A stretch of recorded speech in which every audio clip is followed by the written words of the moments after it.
so our podcast is on your journey in music and how you got to where you are now and forming the Dead and all in your journey up until this Nickelodeon song that you just wrote. Oh, well, it's two different journeys, really. So I think we want to probably focus on the Dead's journey. Yeah, today. I'm kidding. But yeah, it is.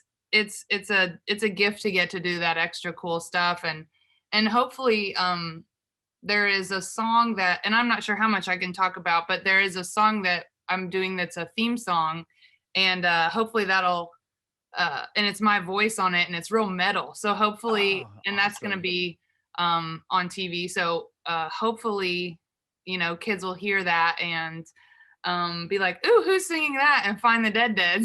So Sure. That is really cool. Yeah. Well, so you're Nashville-based, correct? Yes. So I've been in Nashville for over a decade now. Yeah. Wow. Where were you originally from? I'm from Chattanooga, Tennessee. Oh, so not far away. No. It's funny. The band we all are Southern girls, and our travels have taken us all over the country, different places we've lived. But yeah, we've all kind of cycled right back to this part of the country, which is great. That's amazing. Actually, my family's moving there. We were just there over the weekend to like look at the place that we're getting and everything. So we'll be there in the next like few months or so. So that'll be exciting. Well, it's a good spot, man. I've lived in briefly in New York, LA, and Austin, so kind of taking the tour of the music towns. And I love Nashville's heart. I love how central it is, how easy. I mean, the airport's awesome to get anywhere you need to go. So for all musicians, I just feel like if you're working in the US, it's a great hub for sure. That's awesome. I want to talk to you after for a minute off camera about it, if that's cool. Yeah, of course. Awesome. I always love, my dad is in his blood to like give tours and like show people around towns. He just loves that. And so I think I definitely inherited that. I always want to show people around, tour guide, kind of give tips. I love all that stuff. That's really cool. Yeah, we're in San Diego now, and my wife's cousin's friend is out there. It's kind of like down the line of people, but they were like, we embrace all you California refugees because everybody's moving out there. My brother just got here 4 days ago. Oh wow. Yeah, from LA area. So I don't think it's a mass exodus like people say. There's always transients between Nashville and LA. So I think it's just you go where it makes sense for you at the time. Sure. There's good tribes everywhere. Definitely. So Chattanooga, tell me about talk about how it was growing up there. It's funny that we start there because actually I've been thinking about Chattanooga a lot lately. I started writing songs when I was 5. My mom encouraged me because she heard me making them up, and she said, "Are you making that up?" And I thought I was in trouble, and I was like, "No, ma'am, no, I'm not making it up." She said, "No, it's okay. You can make up songs. That's really cool that you're doing that." And the next day, she gave me a little tape deck and taught me how to push play and record at the same time. And about a week later, I had my own little album I'd made her of just a cappella love songs. And it kind of all went from there. She thought this kid's got some kind of gift. And so she, got me piano lessons and never pushed me to try to be famous, just pushed me to create. So that was cool. But I was just thinking about Chattanooga because growing up there, there was such a wide array of styles and genres in the live performance in that town. And especially just a good, representation of women and people of color in all the bands, and just multi different styles and genres. And so I think I just grew up thinking that was normal and that's how everything was. And so it's just been as a female musician, a lot of times people want to talk to you about like the woman's plight in music. And for myself and kind of for my other bandmates, we've talked about it, we didn't really experience it on a personal level. And I think it's because we were surrounded by wonderful female musicians, maybe just per chance. But yeah, Chattanooga definitely inspired me. That's interesting to that hear way. because I wouldn't have I would never assume that from just hearing Chattanooga, Tennessee. It wouldn't be like I don't know. I just that's really So cool that they're so inclusive. it was, I don't know what it's like now. I haven't lived there in a long time, but I will say that it might have been that time period too. You know, like I know that Murfreesboro, Tennessee, also in the late '90s was a real buzz of activity. There's a couple of music schools around Chattanooga that I think feed a lot of that talent. Hmm. And but I think there was just, it was kind of like a hot time for rock and roll in general. And I was a songwriter, just singer songwriter for most of my life is what I've been doing. So the Dead Deads was definitely new for me. I'd been in tons of bands my whole life, like different girl bands, as they Hmm. say, bands that were made up of just women. And but this was, yeah, definitely my first foray into like serious, we're gonna tour like Oh, worldwide sure. distribution of whatever we were doing. Wow. Okay, so I want to rewind a little bit. So you said you wrote this record when you're 5, essentially, an a cappella album, and then you you started taking piano lessons. Like from there, what did you just continue writing songs on piano? When did you graduate to guitar? Like when did the bug kind of start Well, going for thanks you? for asking. Yeah, my mom was a pianist, so that was very natural. She really pushed me into hip hop.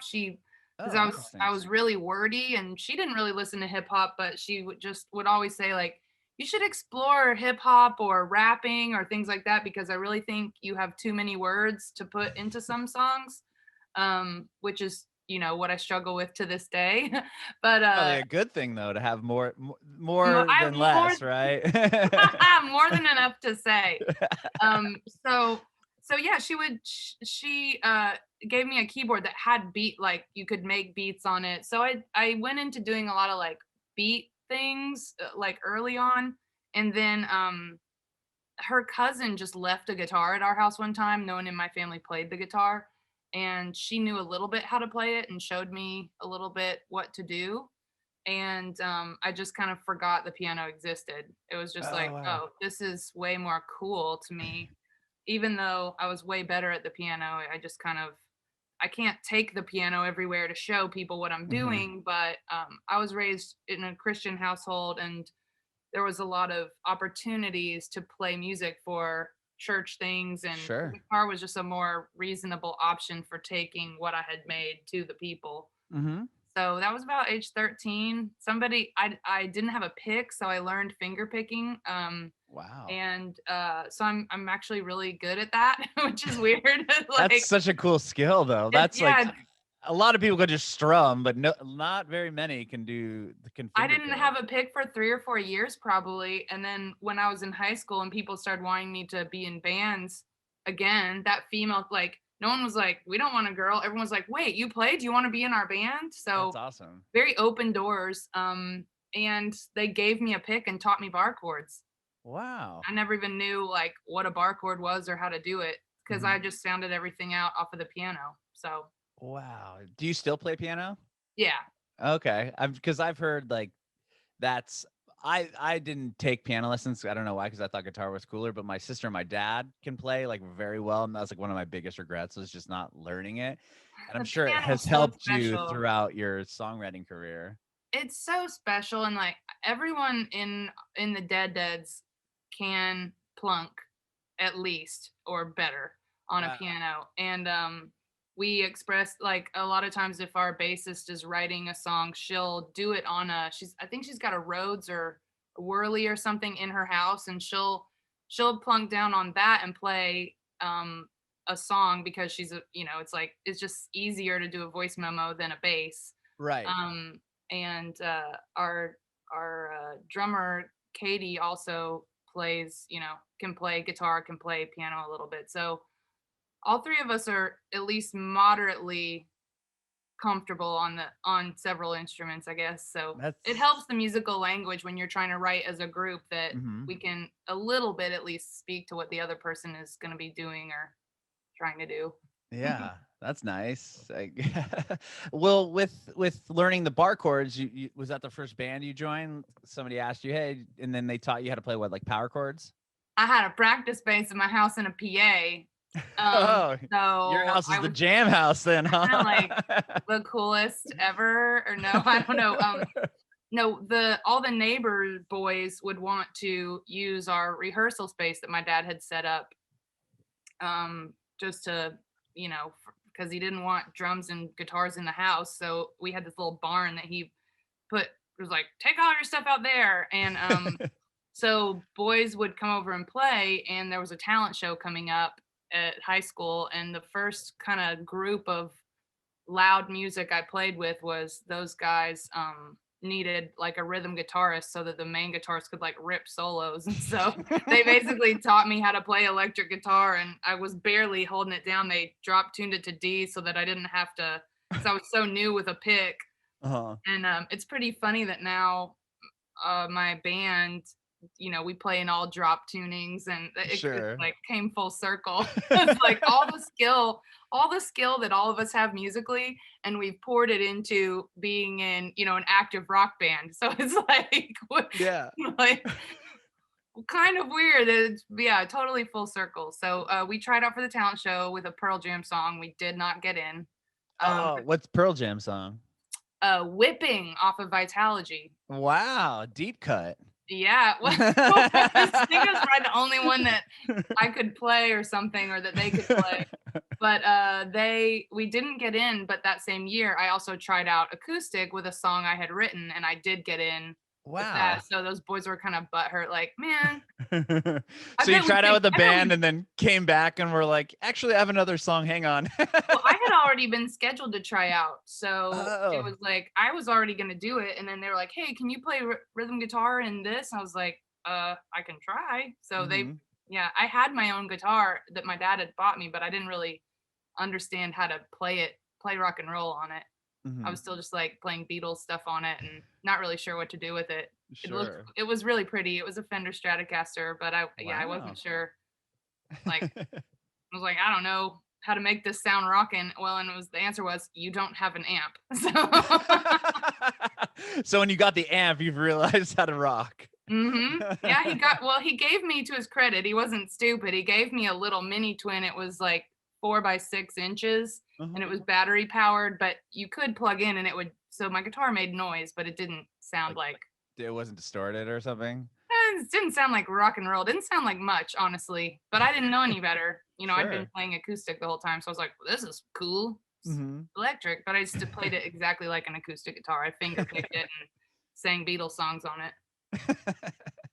Well, with that talent show, you went in again as a singer-songwriter acoustic. You played from there. Like, did you still pursue that because that was kind of the angle that was getting you in front of people more, or did you decide to go rock? No, I just singer-songwriter, a troubadour. I just pursued that as hard as I could. I wrote. I wasn't trying to get famous. I wasn't. I just was like, I write songs. That's what I do. And so I wrote songs and played them at coffee shops and didn't tour or didn't try to get signed. I made a record when I was 17 called Strike the Match of Memory. And my friends helped me do the artwork on Photoshop, which had just come out. I don't know. But it was all just kind of acoustic until like my late teens. Yeah. Okay. And with that, well, like with that record and playing these coffee shops and stuff, were you were still in high school at this point? Wow. Yeah, like early high school, like junior, like freshman to like junior year, and then I kind of started messing with the electric guitar more. Okay. And did you join a band at that point when you got later in high school, or were you still just playing solo? No, I was just still. That's the thing. Like, that's the beauty of an acoustic guitar is you don't need anyone necessarily to play somewhere, to play out, which for some reason playing out felt really important to me. One of my accidental mentors was a guy named Roger Allen Wade, who's Johnny Knoxville's cousin. Oh, And wow. he's a great songwriter. One of the greats in Chattanooga. There were many great songwriters that I got to grow up listening to, but he was great. And he'd start every song. He'd say, "I wrote this one about a girl," and then he'd play the song. And I was 14 years old, and he took me. I was he was an uncle of one of my friends, and he heard me playing and was like, "I need to take you somewhere." And he took me to a bar and let me play when I was 14. And then he's like, "This little girl, she's really good, and y'all need to pay attention to her songs because she's write some good ones." And he let me play a couple songs, so I started doing that like once a week, just going down Wow. and he would let me play, and that moved into playing in coffee shops, but still no agenda, Mhm. just like Just doing it songwriting for was just fun? keeping me out of trouble. And I knew that, like, when you write songs, you record them. That's what you do next, and then Mhm. you play them for people, and hopefully people like them. And that's kind of what it is. I didn't think of it as a career I could do. Mhm. Yeah, well, when was that, like, a dream for you or a reality? Like, did you go to college and try to pursue something different, or was it always No, I music? think it's always been, in my mind, a hobby, with the pipe dream that I would write songs for other people. Okay. Um, I think I wanted to be not famous. I wanted to be like a hit songwriter. And I Mhm. felt I had the chops, and from a young age I was like, I could do that. Like, I could write songs for famous people. That's what I would want to do. Or write songs for Disney movies, like, Aladdin or Little Mermaid, write musicals. But I didn't really want to perform. I didn't have a great voice. So it kind of just, the voice developed over decades of just, this is what I get. This is Mhm. the tool I have, and I'll just keep using it. And something beautiful happens there where, and I've seen this with a lot of artists, is what you use the tools you have, and sometimes that creates just what makes it special, Mhm. even if it's not technically great. Like Neil Young, for example. Yeah, It's sure. like it creates this whole mood and this whole different thing. So over years, I've just learned to own that weak instrument I have. And I'd say the rock band, really being in the Dead like, really helped me kind of hone in on what is my rock voice. And, like, it's probably the most, when I'm singing heavy or very fragile, those are probably the most real voices that I would have. But Mhm. yeah. It's interesting because, like, I listen to your records, I think you have an awesome voice, Thanks. Well, so I'm, like I said, maybe it's Malcolm Gladwell's 10,000 hours. I don't know. there you go. Somewhere along the way it grew up, you know. Uh-huh. But maybe I was a late bloomer with it. But the paces of touring definitely clean that up. Hearing recordings of yourself live off pitch definitely, you know, you just learn from your mistakes. And I firmly believe that everyone can sing. Mhm. It's just you get brainwashed. People are like, "Ugh, you don't have a good voice," and you stop trying. But I've never met anyone that I've met people with very awful sounding voices that have turned it around just by practice. And Right. Well, I it's think, one of those things where, and I've talked to other people about this, where it's like if you pick up a guitar and you never played a guitar before and you suck and it sounds awful, like, and people are like, "Oh, you suck." Like, it's like, okay, whatever. I'll just keep practicing until I get good. And it's yeah, the same with your voice. I mean, it's an instrument. It's something you have to work on, but it's so, like, vulnerable. Like, if you sing and somebody's like, "Ugh," then you, like, take it, like, so much more personally. yeah. Oh, I guess I can't sing. I shouldn't try. But I it's, think I believe that's what happens because, like I said, I've known a lot of people that I've watched change their, like, get inspired and try, and their voices have all turned out cool. mhm. Yeah, But it's just working it like any other instrument and practice, practice, practice. I don't think that mhm. people don't just go, "Oh, well, your voice sounds awful. Like, you will never be able to sing." I think if you, it's just more Yeah, of a vulnerable personal, like, attack on somebody if you tell them that they can't sing or their voice yeah, is but bad. people feel so free to do it. It's, like, somehow culturally fine to tell someone they have a crap voice. Like, I don't know Yeah. why that's a thing. Like, you don't go around being like, "You're unattractive," and you should Right, know that. right. But It's nothing people you can people seem to ha change. people, I don't know if it's the, like, vocal judging shows or whatever it is, but people feel like they are all an expert on, like, and it's totally fine to judge someone's voice. That's Sure. very weird to me. Right. Like, Yeah, I totally agree with it's a you. very personal thing to place judgment on. And plus, like, I just, yeah, I think no, making a noise with your voice is a really sacred thing, and everyone should have the opportunity to get to feel comfortable doing it, even if it's just alone. Hmm. So I fully, firmly, yeah, I firmly agree. believe that. I agree with you. I agree with you. Well, going back to, so you're playing in bars and stuff at a young age, doing the singer-songwriter thing. When did the band form? Like, when did you first start a band? Like, how much later down the line were the Dead Deads? Oh my God, so much later. I'm super old. So, the Dead You're not Dead. super old. Yeah, I mean, if it's funny, like, to take you from where you're chronologically going, there's Hmm. like 2 decades of information between when I graduated high school and when I started the Dead Deads, basically. But suffice to say, I was in tons of bands over the years. Pop punk was kind of something that felt really natural to me. I really grew up loving like NoFX, Bad Religion, Hmm. and that felt like a place where you could say a lot of words, but also be really hooky like the Beatles. And it felt really comfortable to me. So I was in a couple different pop punk bands. The bass player of our band, Daisy, Hmm. we grew up together. So we went Oh. to college together in Murfreesboro at MTSU, and we have been friends since, like really close friends since then, and almost more like sisters. And we wrote a bunch of songs together in Austin. Made a little mixtape called Little Songs for Big People. It was like 20 something songs that we wrote together down there. And we made up a name for that band. It was called Sweet Bangin' A. And then I ended up using that name again for a pop punk band I was in Chattanooga. And then, I was in a couple bands with my sister. My sister and I did stand-up comedy band, like kind of like Flight of the Conchords or Tenacious D. We did that for like Oh, 5 years. that's rad. So all the common thread has just been like writing songs, writing songs, writing songs. So I did a musical, a hip hop musical. I called it a hip opera, dedicated to That's my cool. mother who passed away, Oh, because she just wanted me to do hip hop so bad. So I wrote an entire hip hop musical about a time traveling female rapper that we performed shortly after she passed away. So I mean, it's a lot of stuff. But the for Dead Dead sure. started 5 years ago in Nashville. And it came about out of, how all good bands come about, just like thinking we're just going to jam around with some Mhm. friends. And then you kind of realize you have something and you start plotting your takeover of the world. Sure.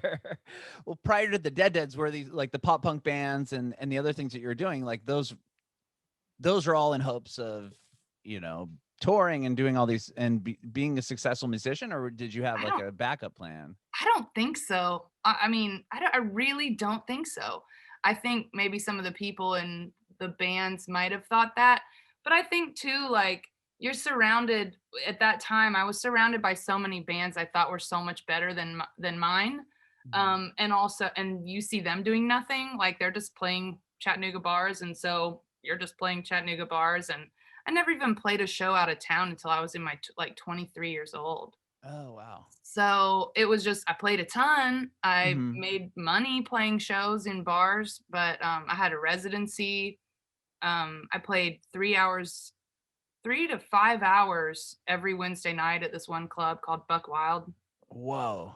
So Was that acoustic. all originals, or do you do covers in between Like there? I mean, that's a lot of it time. was whatever. Oh. It was like all my originals that I would think up that would work at a bar, and Mhm. then mixed in with covers.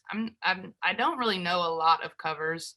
So I would like there were so many musicians that hung out at that bar. I'd just like take breaks and let someone else play for a minute. And it was Sure. like, here, you play Okay. some covers.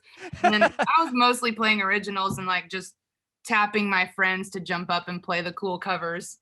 and I Okay. just like sing harmony with them or something to get out of having to learn any covers. That's pretty smart. Well, I just like I think it might be out of laziness, but I've always found it faster and easier to make up a song than learn somebody else's. I've And heard people say that before. They don't want to like learn a bunch of other people's songs because then they don't want to like that influence in their writing. I don't know. Like oh, there's I don't agree. I want to clarify. Like, I think that's crazy. okay. Like, I think that's crazy. Like, your sound is developed by the food you eat, and you need to. Anybody that says like, "Oh, I don't want to listen to a lot of other music because I don't want it to influence me," get over yourself. Like, that's crazy. Like, Sure. you're not. If you think that you're tapping some muse that is coming from, somewhere that no one's ever tapped before, you are wrong. You're Sure. tapping the Beatles, you're tapping, yeah, you're tapping Johann Sebastian Bach and Mozart, you're Uh-huh. tapping years of history, you're tapping James Brown. You don't know it, but you're not talking to angels. So I think people need to just get that out of their head. Like, the more music you can digest, the better writer you're gonna be. That's my opinion.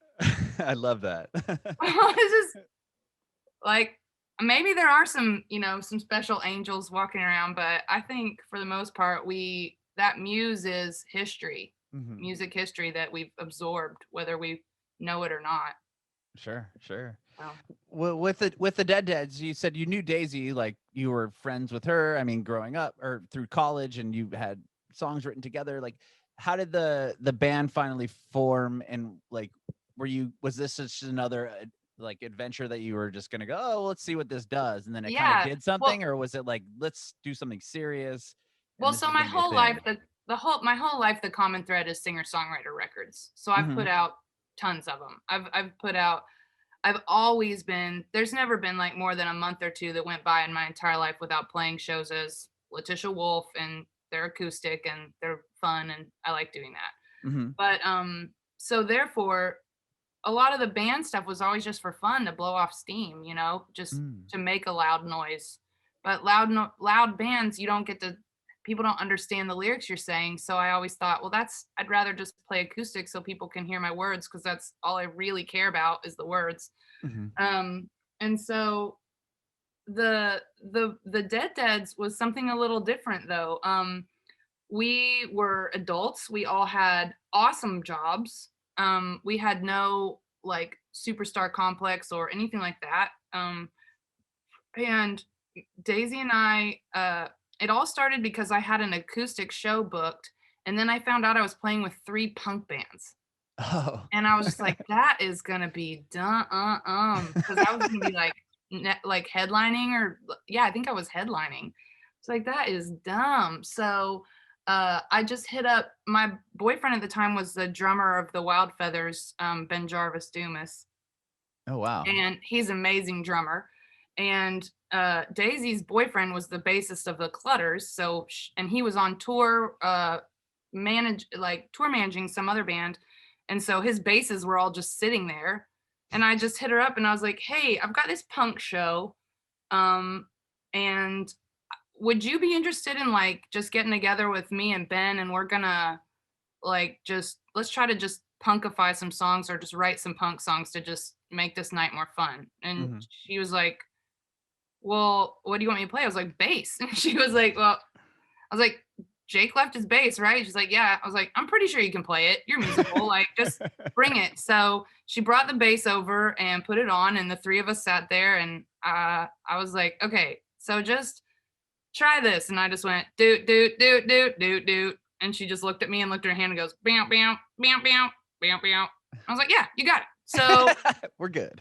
we're good. So she's really musical and really knowledgeable about music. So I wasn't concerned. I knew it would be fine. And she can sing and she can write and all that stuff. So we had that history, of when we Mhm. were younger being writing songs together. So we had 10 days and we wrote a whole set of punk songs. Wow. And we played that and we called our band Prim, Prim exclamation point.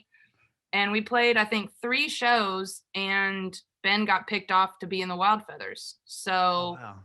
so then it was just me and Daisy again, like the old days. And I was looking for a drummer, and this girl, Angie Lisi, had moved to town who played drums, and she kept asking me if I wanted to jam, and I was like, "Well, are you good?" And she said, "No." And I was like, "Well, then I'm not no." No, I'm it's not wasting nothing. my time. I No. don't. Well, it's not that. I love drums, so I want to play with good, like, dope drummers. Mhm. And but then finally, like after a couple months, she's like, "Why won't you ever invite me to jam?" I said, "Because you said you weren't good." She's like, "Oh, I was being modest. I'm great." I was like, "Oh, well, don't do that in Nashville. You need to do the opposite of that in Nashville. Like everyone blows themselves up, so you need to like just tell people you're the best or whatever, and you'll get gigs." And she's like, "Oh, okay, well." So she came, we jammed, we wrote a song, and then there was this benefit, and that was it. That was over. And Was it then like a punk? Were you staying in that punk realm because you wanted, I or mean, it was just like kind of rock. It Mhm. was kind of like butt rocky. We were just having fun, being silly. And that song ended up being the first song on the first Dead Dead's record a year later. Oh, wow. Yeah. But so then long story short, we had nothing happened. I didn't really hang out with her that much, but then we had this benefit show and rumor had gotten around that I had a girl band because the three of us had rehearsed that one time. And I was just like, they're like, "Hey, you have a girl band, don't you?" I was like, yeah, yeah, I do." And so they invited us to play this benefit night, and it was a covers night where you had to play covers. You had to pick a band, and so I picked, or actually, I think Daisy maybe picked the Dead Milkmen.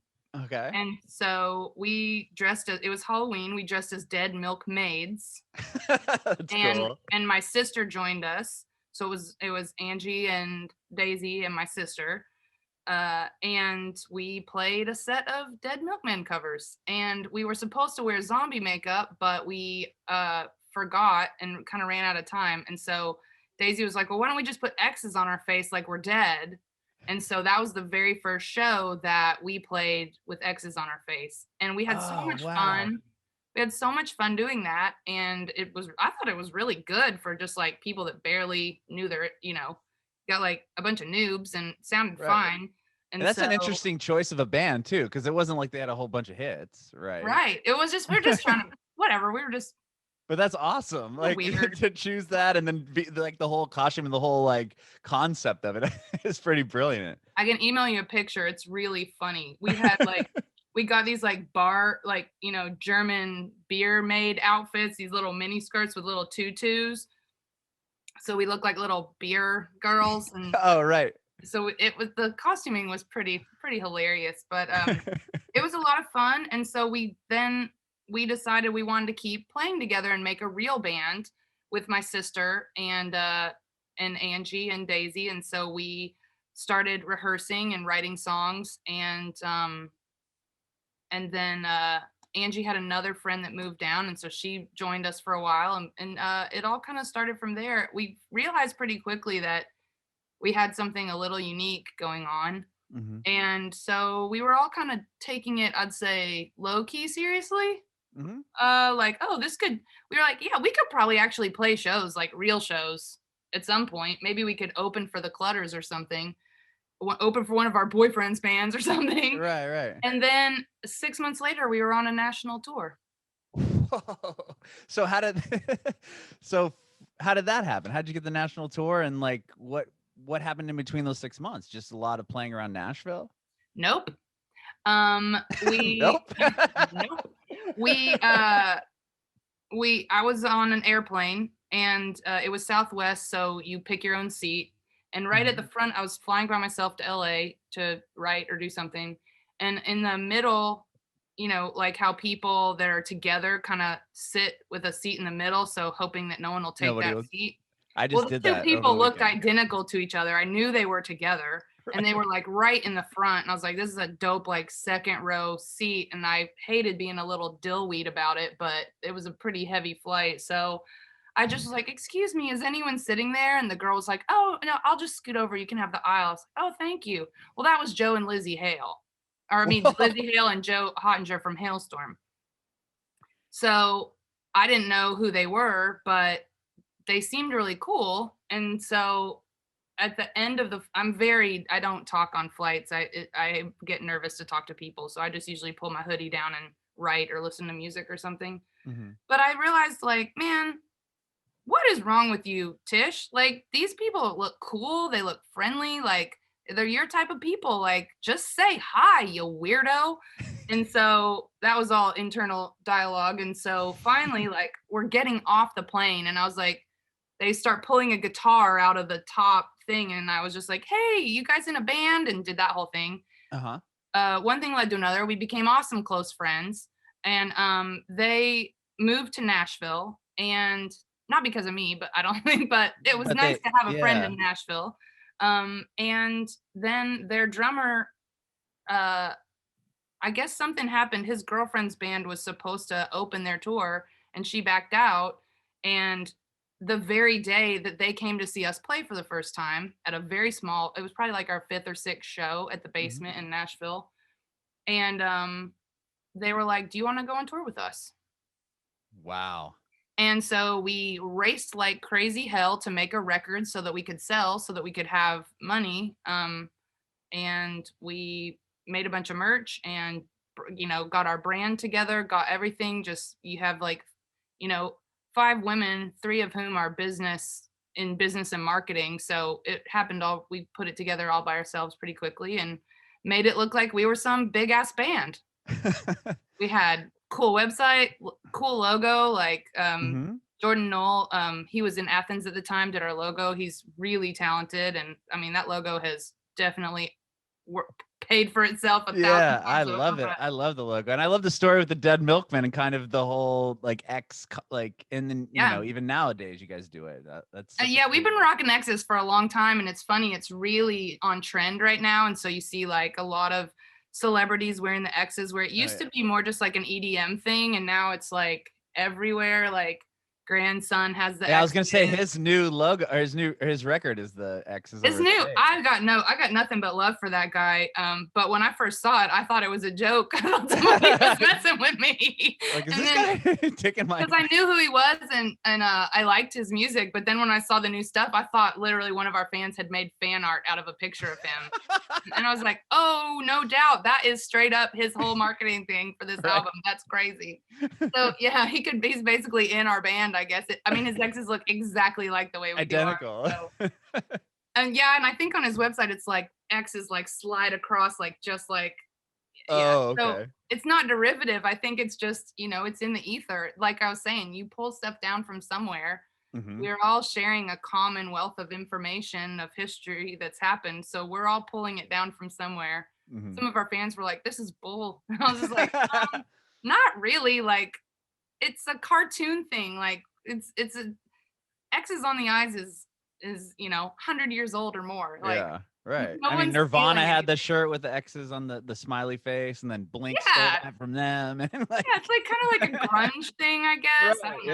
yeah, It's not it's not unique. It does look unique when you have a bunch of chicks on stage with X's. It's a look for sure. sure, And we just dug it. We thought it was funny and cool and it made it to where women performers always have to do like false eyelashes and all this stuff or you look dead when you're on camera. And so we were just like, well, we are dead. We'll just be the dead deads and we'll have these X's and we'll never have to wear eye makeup again. Like we won't have to wear false lashes because no one will even see our eyes. They got X's over them. there you go. So, And then, so did you put out? So Rainbow is the first record, mhm. and you like went to the studio kind of right after they said, "Hey, you do want to do this tour," and then put the album together so it was ready to go before this tour started. Yep. I want to say we had done an EP first before this tour was offered to us. So I think we made an EP before even our first show, just like, oh, it'd be cool to like just. We have a friend that recorded us, and so I think we had done a little bit of recording before that, but we went in and recorded everything live to tape in 2 days. Wow. And then Matt Mahaffey, who's now my husband, mixed it overnight and then edited and mixed. And then the guy that recorded it, Brian Carter, who did the features and some really great records, um, he mastered it. Hmm. He recorded it and mastered it, and it was like overnighted to the city of our first show. Wow. Yeah.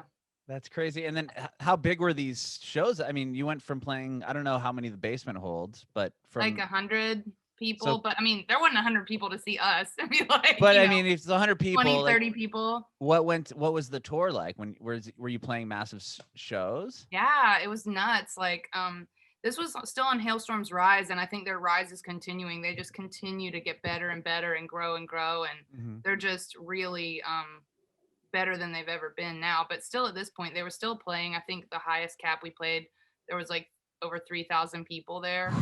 Wow. So I mean, we were playing big stages, all that stuff, and it was us and then this band called New Medicine and then them. And so yeah, we had like a 25-minute set that they kept scooching a little longer and a little longer. They'd like start us a little earlier and like let us play a little longer, but we might have like, forced it up to about a 30-minute set by the end of tour. Wow, but that must have been really big for you guys. I mean, to go from, playing these smaller shows in Nashville to now you're in front of 3,000 people. You can tell me about Yeah. that. Was that like nerve-wracking? Like you remember going on stage in these first shows? Like now you're on like a national tour. That must have been pretty overwhelming. Yeah, I think I have I had gotten over my stage fright and all that years prior. So for me, it was just like I was more it wasn't nerve-wracking for me, it was just kind of just a shock and a blur, Mhm. honestly. Like, and I was more just excited for our drummer because she was a huge Halestorm fan, and so this was kinda like rock and roll dream fantasy camp for her, and, Mhm. um, my sister was just being in the band out of grace of location and availability, like, she doesn't even like hard rock, but she doesn't she's a guitar player, but she was playing keys and singing harmonies, so I think she was more just like, "This is a party," Right, So we right. all kinda had our different experience, but, the main takeaway that I get from that and from every tour that I've done since then is just looking over at Daisy and being like, "Would you have imagined we've been doing this when we were friends at 17, 18 years old? Can you even imagine that if we told us what we're doing now, like, how Right, right. crazy that is?" Mhm. That So, that's kind of but yeah, it was not that grueling. We actually rented a bus, an wow. old bus, and had a family friend drive it. My dad tour managed us, which was super cute. That's Um, cool. we called him Daddy Dead, and he was just Johnny on the spot for us, just good-tempered, like, really helped keep things betwixt the ditches, as they say, so it was just a really special, good experience, and, we've slowly but surely from that time, like, sized down to the van and trailer, so we started our Wow. career in the bus, and then we went to the Sprinter, and once we all quit our jobs to tour full time, then it was like, okay, now we need to make money. So what's the cheapest transportation we can possibly have? Mhm. And we've been rocking that van for I guess like 4 years now. Wow, wow. Well, when did that moment happen? Was that in between the first and the second record when you were able to quit your jobs? That must have been a Yeah. cool moment for you. Yeah, we did it prematurely for sure. We all just had really time consuming jobs and we were able to eke out that first Hailstorm tour and keep our jobs, but we just realized we were going to have to make a choice and so we all did. It was Mhm. pretty crazy. And so we all kind of went into poverty and just did a couple years of full-blown rocking. Wow. And after that Hailstone tour, did you get offered bigger tours? Did you guys try to tour Yeah. headline yourself or what We was got next? It was a weird, also long story, hilarious, weird set of circumstances that got us on Motorhead's motorboat. That's a funny Wow. story too, but I mean, we don't have 5 hours for every story, but that was a really weird circumstance that got us on Motorhead's motorboat, and that's where we met our first legit manager, and that's where I met Paige Hamilton from Helmet, who Mhm. became Wow. dear friends of the band and produced our second record. And I think when we got Paige to produce that record, we thought, and our manager kind of also told us, like, you guys are gonna, this is gonna hit. Like, you guys are gonna be really big. This is just all the things you tell an artist, Mhm. And so I think we felt like it made sense to quit our jobs because there was going to be a lot of touring, and there was. So our manager put a lot of touring together with us, got us a great booking agent, and we were just busy. So, Wow. um, yeah, Well, with the second record, what was the big takeaway from that? What would you say like the milestone from that album was? I think the I think that was the record that kind of tore us down to a three-piece, Okay. because when you look at the idea of being in a band is awesome and everything, but when you look at the logistics of it, it's not for everyone. Mm-hmm. And we were a group of people that didn't really know each other that well. And then you're like, Daisy and my sister and I knew each other, Mm-hmm. but my sister didn't know Daisy, and the other two girls, Angie and Erica, we didn't know them that well. And so you go into this journey, and it was grueling, all those tours that we did around the time we were doing that record. And the writing process was so crammed. Like our whole career has just been like cram it in for the next tour, cram it in for the next tour, cram it in for the next tour. Mm-hmm. And my husband uh, was just like, it would be really nice if the Deads for once got to just sit down and write a record Mm-hmm. at their own pace. And I'd be interested to hear what that record sounded like. Well, that wasn't the record. That was That was another cram record. yeah. Oh, yeah. I'm super proud of it. Like, but it's just when I listen to it, I just cry. I weep when I listen to that record because we worked so damn hard on it, and I'm super proud of it. And it just didn't do what everyone thought it would do. And it didn't really end up how I envisioned it. It just, and just how hard it was to do all that stuff. There's a lot of emotion, I guess, listening to it now. And I don't know that that's shared by the whole band. I think that's shared by maybe me and maybe, but I'd say I mostly probably shoulder that because I was writing all the lyrics and talking about all my feelings at that time. And so I think it's a dope record, honestly. I really like Mm-hmm. it, but it definitely was kind of the beginning of the end for we'd call it the five head. Because my sister just was like, I can't do this. Like, I don't want to sleep in a van. I don't want to do this. I mean, she's successful. She's talented. She's like, I don't even like this.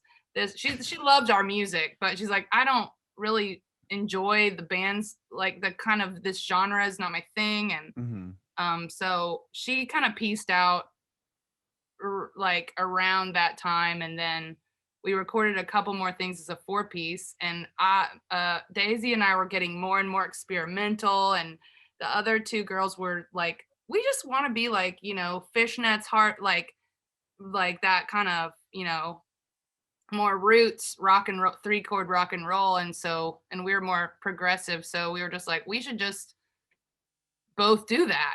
Mm-hmm. And so once we did that and got it boiled down to what we have now, I think we got to take a long time to write this last record, and it's, I think, by far the most interesting, loving thing we've done. It's definitely a love letter to our fan base, and it's just, I really like it. The newest record that's coming out. Mm-hmm. Okay. Well, you had an excuse me. You had an album in between, sketches and animations, Mm-hmm. or animation. We wrote that in 9 days. Oh my Wrote and gosh. recorded it in 9 days. Yeah, so we So did. was that another cram record then? Obviously. That was so crammed because we were between two tours. We had a new drummer that was just a fill-in after Angie left the band, and we had my friend Jonathan Gersitano, who we called Dolly Dead, fill in on guitar, and we finished, our schedule that way, and it was super cool and really fun. But we were about to go out with Stone Sour, Wow. which was and do a huge tour, and we needed a new record. So it was like, okay, well, we wrote it in just a matter of days, and we called it Sketches and Animation because we had 5 songs and we did them electric, and we also did them acoustic. So we went Mm-hmm. back to Brian Carter's house and recorded the acoustic portion, and we did the electric portion with Matt. Oh, interesting. Yeah, because there's 2 versions of every song on the album, right? It's Right. like 6 songs, and then you did or acoustic and Mm-hmm. electric. And what about on tour? Did you play the acoustic versions, or was it just for the fans? No, it was for at that time we had a new manager who it was for kind of just letting people who maybe aren't finding the heavy rock accessible to still hear the value of the songs. Hmm. So it was just kind of giving softer versions of the songs, maybe for playlisting or for, just enjoyment. And we find it's weird. Like our new record has an acoustic song on it because our fans love it when we play acoustic. So it's kind of like once we put out sketches, it was really apparent that yeah, these everybody likes hearing the songs sketched as much as they like hearing them animated. So yeah, I love that record, honestly. I really enjoy listening to it. It's all good vibes, it's happy memories. It was a really weird busy time, but Hmm. also the studio that Matt was in was great. Like it was a really fun experience to challenge ourselves to write and record a record between two tours that were like just a couple months apart. Yeah, and not only that, having songs that you could strip back into acoustic. I mean, that says something about your songwriting. They always say, if you can play a song on guitar, like just a piano and sing it, like totally stripped down, then it's a great song. Yeah, I mean, I think for us it's that 20 years or whatever of acoustic Yeah. acoustic guitarsman stuff I was doing. It's like um our songs can't help but be that way because of the history behind of, none of us are really butt rockers, so Hmm. we're more like McQueen, our drummer, is more she's more bluesy, jazzy, like she's into a lot of like roots music and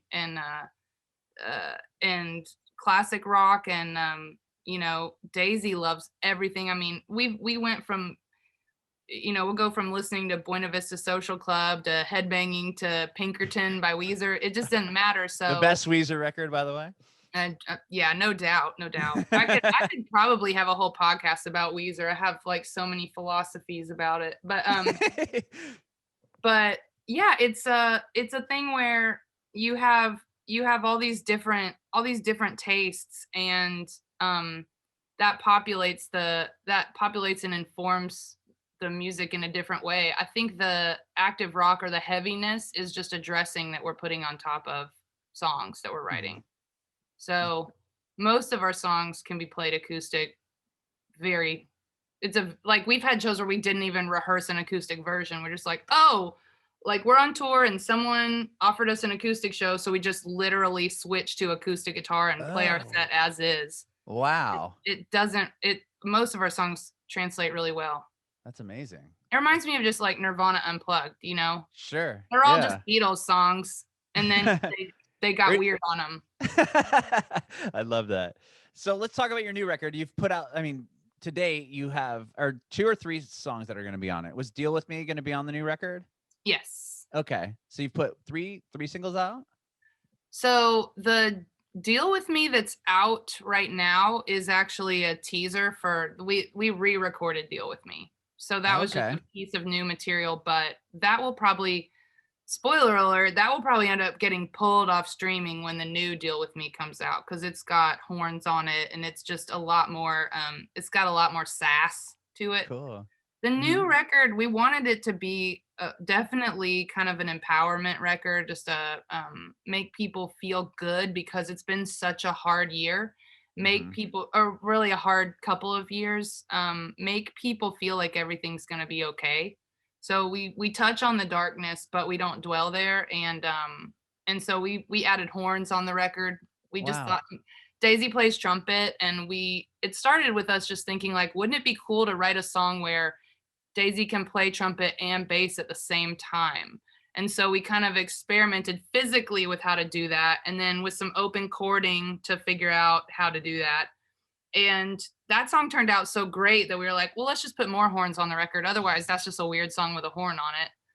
So yeah, but it's a very, I forget what my point was, but yeah, the songs are all coming from a really organic place still, so they're easy to switch genre to really anything. We Mhm. joked about doing a country, not joked, we actually kind of really want to do it, but then COVID happened, of doing like a hoedown where we just literally play as a country band all of our songs, and at like an outdoor concert, like bonfire and like That'd chicken be bingo cool. and stuff like that. Yeah. I think that would be fun. That would be really cool. Um, I was gonna ask you, so like with the new record, is this the first album that you've actually had a chance to kind of sit down and breathe and write, correct? Because everything Hmm. else is pretty crammed. Yeah. Tell me about that process. That must have. Do you feel like working on, almost under the gun, so to speak, with the first three albums, that your writing style will change a bit, or the songs will change a bit because you have more time to sit and focus on them? Daisy and I talked about that a lot and making sure that we didn't like, she says, like, just because you have more time to do something doesn't necessarily mean it's going to be better. And we wanted to make sure that we didn't mess it up by working on it too much. Hmm. But we wrote the songs just relaxedly over the course of a year. So, and the record was supposed to come out April of Last last year. year, Okay. for our tour with The Darkness. And and then it was just us in The Darkness, North American tour. It was gonna be the biggest tour we've ever done. It Wow. it was slated to start end of April and, also would have been the most lucrative, best paying tour we've had so far, so that we were really excited about it. But it was a blessing in so many weird ways that, we had a whole extra year to work on this record. Hmm. So we already had spent a year kinda doing, workshops, we'd call it, where we just go down to Huntsville in McQueen's basement, and we spend a weekend and write whatever we have time to write. 1, 2, 3 if we're squirrely. But this was, and so we had a bunch to choose from, and then the album didn't come out. Hmm. So then we had a little more time to even mess with it some more. So we ended up with a 16 or 17 song record. And Wow. so then we decided that that's weird and overwhelming. And so we cut it down to what we felt was like a really powerful record with a really focused purpose. And then the other four songs are a like side four on our vinyl only. Wow. That's awesome. So, Hmm. oh, you're gonna put out like a double vinyl, Uh-huh. It's for sale now already on our website, I think. like a pre-order? Hmm. But Awesome. it's like you're pre-ordering it, but I don't know. The release date was going to be April, but it hasn't been like set in stone yet. So there's no guarantee of when it's coming out. That's cool. Well, So, at least you can but if have it. people like limited edition vinyl, there's only going to be 200 that have those extra four songs. We're not going to put Oh, them out digitally or anything like that. So, that's really cool. That's yeah, definitely something for the fans to have. Wow, that's yeah, kind of awesome. neat and old school. And those will be like it's gorgeous, like heavyweight, awesome vinyl audiophile stuff. So we recorded it at Sound Kitchen, which is an incredible place. We were in what's called the big boy room, which is we were like, that's so rude and sexist. And then we realized when we got in there, like, oh no, there's a giant big boy statue in there. So Oh, really? like the hamburger Oh, thing. the hamburger They're like, guy. oh, big boy. I see. Okay. Sorry, we pulled the feminism card for no reason. Yeah, That's it was funny. awesome. Well, Um, aside from, I mean, obviously COVID hit and you guys, everything got pushed back, and the Darkness tour got postponed, and all that. Aside from that, like what like did that give you more time to focus on the record? Like how did that affect you aside from losing the tour? um, yeah, the tour loss was very sad, but the record was affected in a pretty dramatic way in that we were able to finally do what Matt had wanted all along, which was for us to get to spend time crafting the record. Hmm. And part of that is just the production and the editing and the post stuff that he was able to do, where he was able to actually sit down and think about what he wanted our record to sound like and not just, you know, sketches and animation. Just he basically just like hit record and then mixed it. So it Sure. was nice for him to be able to put production onto the record because we wanted people to be able to hear him. Hmm. Um, I grew up being obsessed with his music, and I'm a huge fan of what he does. And he's worked with us several times, but never to a point where we could actually really hear that it was Mahaffey on the tracks. But the we were able to buy the time and uh for him to do what he does best, which is make shit sound amazing. So it was like we're pretty stoked. That's awesome. And I And noticed of that course you a million rewrites on the lyrics, and like I engineered the vocals myself for the first time, which I'd never done before because of Wow. COVID. So it Did you was record them like within your house, or did you mhm, still go to the studio? Oh at wow. home. But I mean, I'm married to my producer, Sure. so So I had that access helps. to like whatever the like $10,000 vocal mic or something, whatever, going through all the pre's. It was Right. basically like being in the studio, but I was, in my pajamas.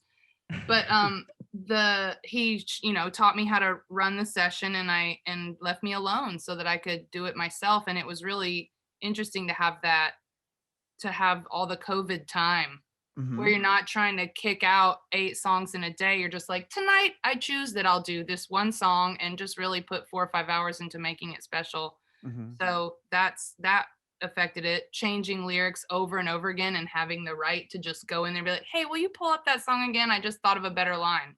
So basically getting to pick up the paintbrush a bunch more times. Yeah, that's amazing. That's something that obviously you, even without COVID, you never had a chance to do because you guys were constantly on the road or like under a time constraint to get on the road with a new record. Yeah. So that's really And we exciting. wouldn't have, yeah, we wouldn't have done that. We still would have put out another record that, even though we took a year to write it, we still would have put out a record that we had to slam in the studio to get done, like breakneck speed for mixing and mastering, and now we didn't have to do that. We're literally, we had as much time as we possibly wanted. So we'll see what the fans think about how that turned out. The singles have been really well received, Mhm. and so I think it's going to be good. Yeah, I mean, I'm looking at your Spotify. In for Blood is killing. I'm over 1 million plays. Even Hey Girlfriend, which just came out last month, is almost at 1 million plays, and that's only on one streaming platform. Yeah. So Yeah, I think people are digging it. yeah, it's really wild what happens when you have, and I want to give props on that. It's not just like, oh wow, we all of a sudden have great songs now that we're a three-piece. It's like I think it's a combination of factors, including having a wonderful indie record label that actually cares about, that values the art above the necessarily the marketability of something. Mhm. Uh, Dave that runs the indie label we're on, he really, really cares about making sure the artist gets to do it the way they wanted to do it. Because he feels that music is getting homogenized to a point of just being pointless. And Mhm. so as far as popular music. And so he just felt very strongly that you want to lead with a single in 7, let's do it. Like whatever you want to do. He's like, let's test the market. Let's see what's possible. And when someone has faith in something different, I think really cool things can happen. Mhm. And is this the first time you guys have put a record out on a label, or were you signed prior? We've never been signed. We've been to the table a few times, but the way that modern labels are working, they basically, it's a fine. I have nothing against it, but it just doesn't work for adult people. Mhm. Like we can't leave for a year and just grind it out in clubs. We just physically can't do that. We have businesses that we run and Mhm. other interests, and we want the music to be an equal and balanced part of our life. Not We don't want to live for the music. We live kind of for the fans and like providing them what they need, and they don't need that. They just Mhm. need the music. So a label doesn't really offer you that option, whereas Rumble Records was like more interested in the record aspect of it. Like, I want to make the record that you guys want to make and leave it to me to try to market it to the right people. And so far, it's the most successful we've ever been. So that's says something about people's hunger for something a little different. Sure, that's amazing. That's amazing that you kind of have the free range to do what you guys want to do, and they're not Yeah. telling you, "Hey, this is going to be the single," because I mean, we that feels. literally had one note. We had one note, which was the song we wanted to lead as the single has growls in it. By growls, I mean me growling like a Cookie Monster growl. Um, and we wanted that to be the single. And that is the only conversation that we had was he was like, I really don't think it's gonna work out best to lead with that. Let's save that back. Let's show people anything else first. Now, Mhm. Paige wouldn't even let us put growls on the record. So we Oh, didn't, wow. when Paige produced us, we didn't even get to do growls. So he was like, what is that Cookie Monster bullshit? That's, which he's right. Of course he's right. But whatever. This is art. It's supposed to be fun. If it's not fun and funny, if you can't have fun with it, like, if I can't be a singer-songwriter that gets to Cookie Monster every now and then, what's the point? Yeah. Why am I even playing hard rock if I can't be weird like that? So, and when you do it live, it's hilarious. Like, that's the whole joy, is just like, you're like, la la la la la la la, woo, and people are just like, hilarious. So we were just like, we didn't want to let go of that part of it, even though we know it technically doesn't make sense for radio or in our genre. We want it there so that if we play a live show, we can have that moment still. Sure, sure. So That's cool. That's that's funny. legit the only thing he was like, I don't know about that for a single. So then we're like, what about this terrible song in Seven that's all over the place? He's like, oh, well, yeah, let's do that. And it got 1,000,000 plays. Yeah, that's And amazing. we They made this little meme thing that said, if you can't handle me at my proggiest, you don't deserve me at my poppiest. And Allie, that's the head of rock at Spotify, saw Mhm. that and was just like, she just became kind of a champion of us. She really liked the fact that we were um, women, just kind of putting all that out there and being different and weird. And she just really embraced us. And I think she's a lot of the reason that we're doing well, because she has placed us on a few playlists. So Yeah, she's a huge tastemaker when it comes to artists and bands. That's awesome that you have her kind of helping pioneer and interested in liking what you're doing. That's huge. the other one is Matt Pinfield too, took Oh, a yeah. interest because her and him used to work together, and he got introduced to the band and just kind of offered his services of just like, hey, if you need me to talk to anybody, or so he hit up our label and was just like, yo, if you need me to tell anybody about the band or help you with radio or anything, just let me know. I love the music. So that was a big like surprise to us that ended up being I you know, you don't know how every little thing that happens to you affects the outcome, but I feel Mhm. like Matt Pinfield being involved certainly has some kind of, whether it's Yeah. just, who he's talking to, what's happening. I just believe that if enough people are talking about you, it all kind of adds up. Sure. I mean, yeah, and he's a legend in himself as well. I mean, he's been doing this. He was on MTV, and then been on the radio forever, and he has like a 2-hour syndicated show that he does. I mean, Hmm. he's a big deal. He's done a Yeah. lot. So that's awesome that he's, He championing the drove band as well. he came out from LA and hosted our live concert that we just did. Wow. He was like our host for the concert, and I was just like, this is crazy. Like, he That's interviewed cool. us and it was really fun. You did like a live stream? So we did a live stream from Vegas. So Wow. we and everyone's like, why Vegas? And honestly, it was because that was the cleanest, safest way we could do it, because the our lighting guy runs a place there that's beautiful. Mhm. And we were able to just keep it just our crew, and know everywhere we tried to look at in Nashville, just the numbers weren't adding up, and it was just going to be having to have a bunch of people travel into us. Whereas if we went to just the three of us, had to go to Vegas and everybody was already there. Sure. So we did that, and Did you it was enjoy it? Was it like, did you play to an open room? Was that kind of bizarre? empty room. And I think I really did enjoy it because I knew that our fans were with us. Mhm. And then when we did the live stream, um, or when we got to look back and look at all the comments and everything, and then just all the aftermath and the meet and greet that we did afterwards, which was virtual, it was just really apparent that everybody needed that.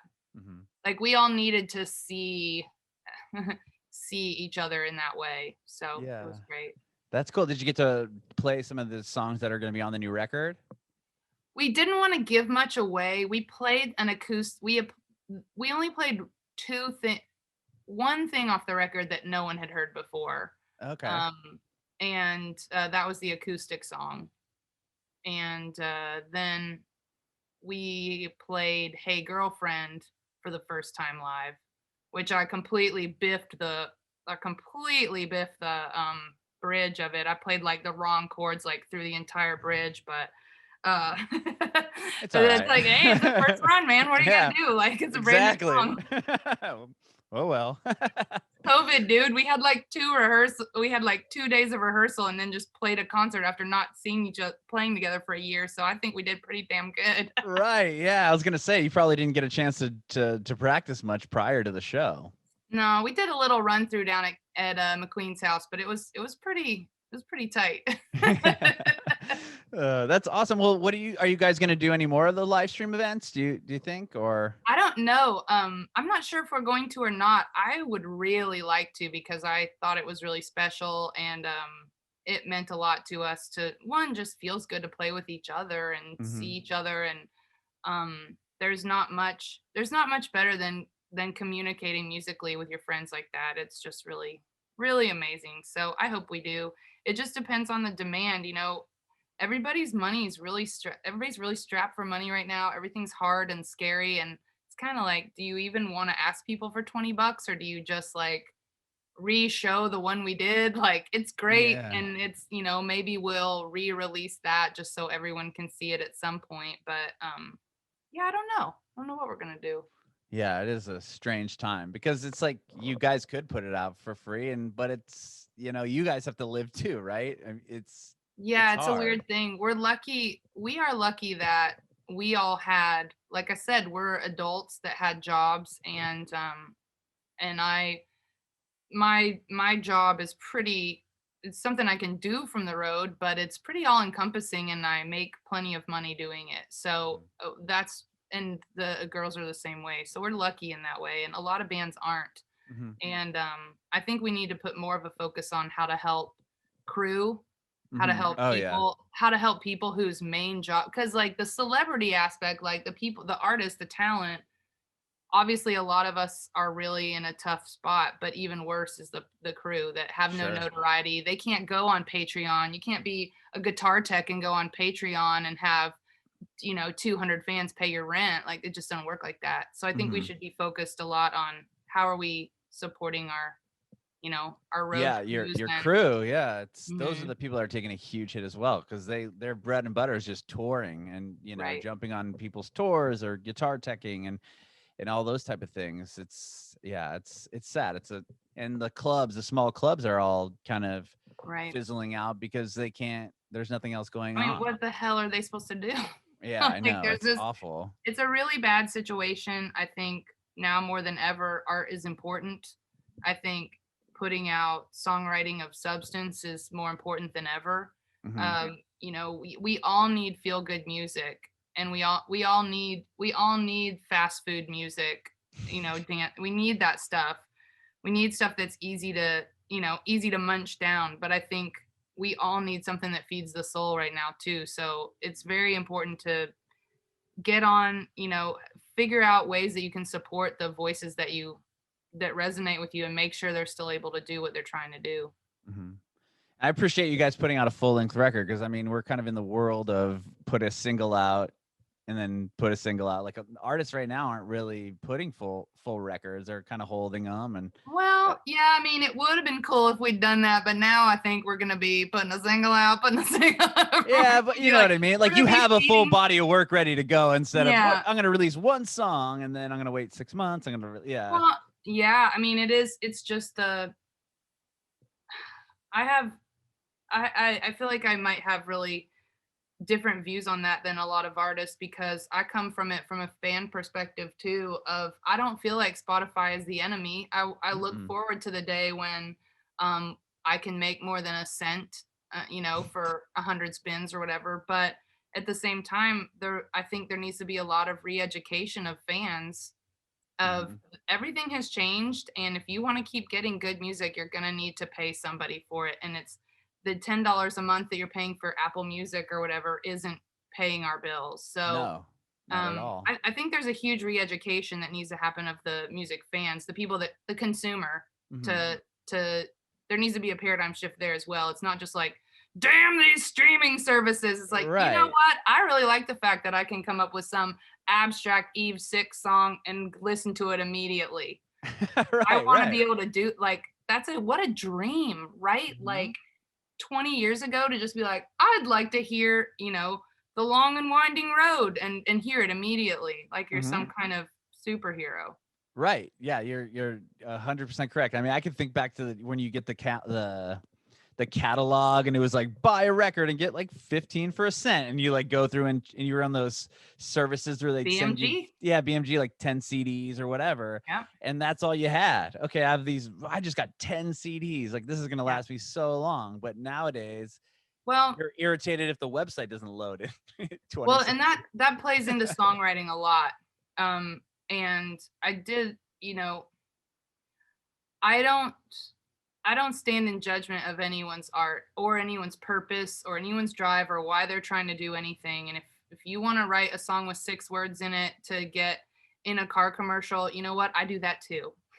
But I think that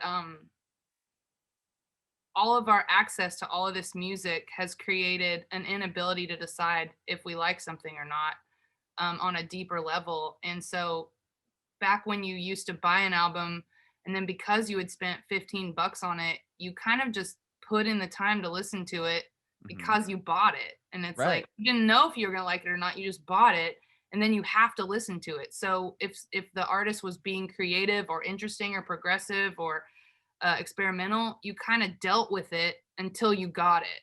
And now we don't do that as much. We're not training our kids and even us as adults. Like, I'll listen to a new album, like, 30 seconds of each song. I'm as guilty of it as anybody. Sure. And be like, I don't know if I'm feeling that. Yeah, if I paid for it, I probably would have put more time into it. So there's that weird thing of now everyone's afraid to not feed people the candy in the first 10 seconds of a song.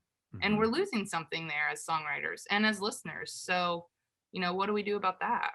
Yeah. And it's just a world of having, you need to be into the hook within 15 seconds, or the lyrics better start. You better not have a 45-second, musical intro, because the radio station isn't going to pick it up because people won't want to sit through it. It's just like this whole world of catching people's attention within. It's just everyone's attention span is just so short. Yeah. And I don't know what to do about that. I don't know how we can fix that, but we just tried to write a record that just flips a finger to that mentality. I love that. Our very first song is no, I don't want to spoil it, but we definitely don't give people the candy. I love it. On the beginning of our record. And that's purposefully so. Like, we want to challenge people to listen to it like a record. And maybe they will. Yeah, there's something to be said about that, and I love that. And I love that you're doing a vinyl, because I love that you can put it on and listen to it's not as easy to like pick and dump, the needle on where you want to find it. It's like you're going to listen to the record all the way through. And there's a reason why you guys put the first song as the first song and the last song as the last song. It's curated in a certain way. It's not like you just threw, we're going to do this one and then this one. I mean, there's album order is so interesting and fun. It's such a science, and like that's I don't think that's been lost. I think there's still lots of A&R people that have fights about what song's going to go where in an album order. But yeah, it's not what it used to be, of course. But sure. We tried to take people on a journey. I think we did. One thing that Daisy really loves is like Easter eggs in records, and like, oh right. So this record, I mean, it's got Easter eggs galore for our old fans, and like, there's so much silly stuff we do. We have like revisitations of old songs. We have like within the album reprises of things. It's a really like 70s ass journey, I hope. That's awesome. Well, I can't wait to hear it. What would you say like you're most excited about people hearing on our record? The new one, yeah. In what way? Like, what are you most excited about for putting it out? Just the fact that it's finally out? Like, I think well, one thing I'm worried about, I guess, so the opposite answer is I'm worried that it's not going to be as timely when it comes out, because it was meant to comfort. And if it doesn't come out, for another 6 months, then what does that do to how does that change the meaning, the purpose that we had for the record? But it isn't like, and Trump's in office and that's real dumb and we all have COVID and we want to be young and whatever, it's like, it's not like that. But I think the thing I'm most excited about is someone putting on headphones and listening to it like a record. For the 8 people that do that, I think they're gonna walk away from that experience being like, I'm really glad someone made this. And it's gonna I think it's gonna provide a lot of kids and a lot of adults with some comfort and also some like fire in their belly to get excited about life or to fight for what they want to do or to change the direction of what they're doing. The Dead's kind of, to me, symbolize the fact that it doesn't matter how old you are, what you ended up doing with your life. It's never too late to just try something. You know, Mhm. Daisy didn't play a bass till she was 32 years old. Wow. Yeah. So I think it's just our kind of platform has always been just like make choices that make you happy. And so I think this record will make those people happy that listen to it like that. I love that. I love that. And thank you so much for chatting with me. I really appreciate it. No, it's been super fun. I do have one more question. You kind of just answered it, but I want to see if I can get another perspective. I want to know if you have any advice for aspiring artists. Oh my God, of course. Of course I do. Like, of course I do. I'm a teacher at heart. I'm a talker. I'm an explainer. So God. Um I think it's too much to sum up into a little sound bite, but I think chasing cool is bad. Um, it do- if you spend your life trying to figure out what other people want to hear, um, you're gonna be bummed out at yourself in the long run. So even if you were right and you win and like you did guess what people wanted to hear, now you have to play that for the rest of your life, and that's not going to be fun. Mhm. But that's, I think that's pretty standard issue advice. So of just like don't write for the crowd, write for yourself. But I guess deeper, I would say be nice, be kind, and that includes to yourself. So read a lot of books about writing. I really like Jeff Tweedy's new book, How to Write One Song. I think it's really great because it's more about, as a young songwriter, you're more granting yourself permission to be creative than you are delving into like the exact way to do everything. So books like How to Write One Song or books like Stephen King's On Writing, Mhm. those are books that just kind of grant people the permission to be weird, to be creative, and to not be afraid of what you might discover about yourself or people's judgments or whatever. And yeah, so be kind, obviously be kind to everyone, but also including that, be kind to yourself and believe that, what you have to say has merit. Bringing it backward.